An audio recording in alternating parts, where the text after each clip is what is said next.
నా పేరు కృష్ణ. నేను వికారాట్ సాఫ్ట్వేర్ నడిపిస్తాం. నిన్న మధ్యాహ్నం లంచ్ అవర్లో అన్నం తింటున్నాం. టైం ఉంది, లంచ్ టైం ఇంకా హాఫ్ అన్ అవర్ ఉంది మాకు. మా టైం కానీ మేము మా ముంగట 2 బండ్లు వెళ్తాయి. దానికోసం సైడ్లో ఆపేసుకొని అన్నం తింటుంటే బస్సులు మీకు జీతం ఇస్తున్నాము, గవర్నమెంట్ మీకు జీతం ఇస్తారు, గవర్నమెంట్ జీతగాళ్ళు మీరంటే మేము లక్షలు పెట్టి బస్సులు కొన్నాం సార్. ఇన్వెస్ట్ చేసినాం, వీళ్ళందరితో దెబ్బలు తిన్నకైతే కాదు అని మేము ఆయనతోటి అన్నాం. అంటే 10 మందిని పిలిపించిండు. కాడదాలు తుమ్తేరకు వికారాలు ఎట్లుంటాం అంటే వాళ్ళు వికారాబాద్ అని చెప్పేసి మేము కూడా చేసుకోవద్దు, మా డ్యూటీలో మేము ప్యాసింజర్ మీద చేసుకునే హక్కు మాకు లేదు అని సంజాయించినాక మళ్ళీ వచ్చి చాలా వల్గర్గా తిట్టినాక మేము డిఎంను సందర్శించినాం, ఫోన్ చేసినాం. డిఎం సారు కంప్లైంట్ చేయకండి అన్నాడు. చేసినాక ఇప్పటి వరకు కూడా ఏ రియాక్షన్ లేదు వాళ్ళ మీద. మేము రాత్రి వెళ్తుంటే మా మీద ఫోకస్ కూడా పెట్టేసారు. దాంతో మా డ్రైవర్లు అందరికీ మేము ఇన్ఫార్మ్ చేసుకుంటే బస్సులో ఆపేసి సమస్య ఏందో మాట్లాడదామండి అని చెప్పి మాట్లాడుతున్నాం సార్. అంతే. ఇంకా మాకు టైం ఉంది, తిన్నాక కూడా ఇంకొక 10 నిమిషాలు టైం ఉంటుంది మాకు. ప్యాంట్ మీద వేయకుండా సైడ్లో వేసుకొని పార్కింగ్లో ఉంటుంది, పార్కింగ్లో పెట్టి తింటున్నాం. తినే టైంలో వచ్చిండు ప్యాసింజర్. 10 నిమిషాలలో వస్తామన్నా బస్సులో మాత్రం ఎక్కకండి, మేము తిన్నాక ప్యాంట్ మీద వేసినాక ఏమని ఉంటే మాట్లాడదామండి, కానీ నువ్వు బస్సులో ఎక్కి వచ్చి కూర్చుని పెడతాం, మేము బ్యాగ్ పెడతాము వద్దా అని చెప్పినాం. అంతే. అన్నాక అయినా బస్ నీదా మీ అప్పదా అంటే మా అప్ప ఇప్పించిన బస్సు కాబట్టి నేను నడిపిస్తున్నాను ఇట్లే అన్నాం. అంటే నువ్వు నీకు జీతం ఇస్తున్నాం మేము అన్నాగానే ఏం మాట్లాడుతున్నావు రా అని వచ్చి మీదికి వచ్చిండు.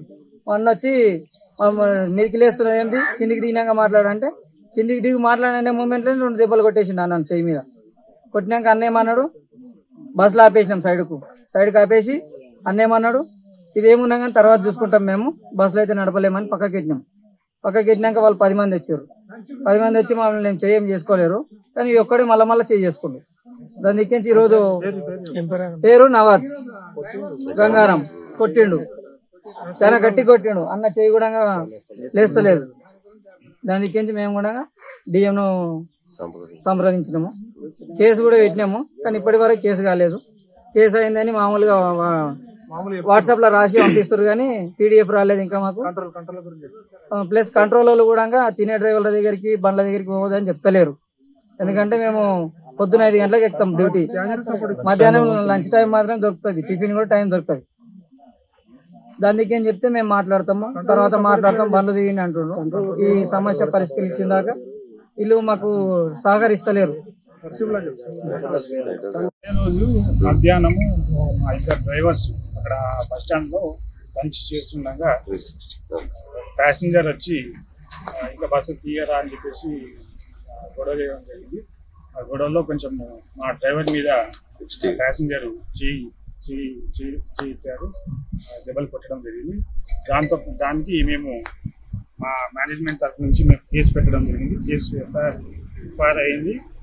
ఎఫ్ఐఆర్ ఫైల్ కాపీ కూడా మరి మా ఎయిర్ బస్ డ్రైవర్లకు చూపించడం జరిగింది. వాళ్ళు ఏంటంటే ఇప్పుడు ఇట్లా అయింది, రోజు కూడా అట్లే అవుతుంది కదా, మరి ఏం చేయాలి అన్నట్టుగా వాళ్ళు మాట్లాడారు. అదే మాట మరి మన పోలీస్ డిపార్ట్మెంట్ కూడా మేము కూడా రిక్వెస్ట్ చేయడం జరిగింది, ఇట్లాంటివి కూడా జరగకుండా చర్యలు తీసుకోవాలని చెప్పడం జరిగింది. వీళ్ళకు కూడా భరోసా ఇవ్వడం జరిగింది. మా ఎండి గారు ప్రత్యేకంగా చాలా సీరియస్, ఇట్లాంటి మా ప్యాసింజర్ మన డ్రైవర్స్ మీద కానీ కండక్టర్స్ మీద కానీ ఎవరైనా చేసుకుంటే కానీ లేకపోతే దురుసుగా మాట్లాడితే కానీ చాలా సీరియస్గా తీసుకుంటున్నారు. అప్పటికప్పుడే మేము కూడా దాని మీద యాక్షన్ తీసుకోవాలని మమ్మల్ని కూడా చెప్తున్నారు. అదేవిధంగా మేము కంప్లైంట్ చేయడం జరుగుతుంది, తర్వాత కేసు కూడా బుక్ చేయడం జరుగుతుంది. మేము అదే వీళ్ళకి కూడా చెప్తున్నాం. సో వాళ్ళకి చెప్పేసి ఇప్పుడు వాళ్ళు ఓకే అన్నారు, బస్సెస్ తీయడానికి రెడీ. ఆదివారం రోజు వికారాబాద్ బస్ స్టాండ్ లో ప్రైవేట్ వెహికల్ దాని డ్రైవర్ కి సంబంధించి రాములు డ్రైవర్ గారు భోజనం చేస్తుంటే ఒక వ్యక్తి ఇక్కడికి వచ్చి భోజనం చేసే టైంలో డ్రైవర్ గారితో గొడవపడి ఆయన చేసుకోవడం జరిగింది. దాని మీద కంప్లైంట్ ఇచ్చారు, దాని మీద కేసు రిజిస్టర్ చేసినాము. వాళ్ళు ఏంటంటే మాకు భవిష్యత్తులో ఇలాంటి ఏం జరగకుండా చూడమని కొంచెం రిక్వెస్ట్ చేశారు. మా పోలీస్ డిపార్ట్మెంట్ తరఫున ఇలాంటి ఏం జరగదు. సొసైటీ కూడా మనం ఏంటంటే ఆర్టీసీ బస్ అనేది మన అందరి బస్, అది మన పబ్లిక్ ప్రాపర్టీ. అది దాని మీద ఎలాంటి వ్యక్తులు ఎవరైనా వాళ్ళ మీద దురుస ప్రవర్తించినా, వాళ్ళ విధులకు ఆటంకం కలిగించినా వాళ్ళ మీద చేసుకున్న కఠినమైన చర్యలు తీసుకోబడతాయని పోలీసు డిపార్ట్మెంట్ తరఫు నుంచి తెలియజేస్తుంది.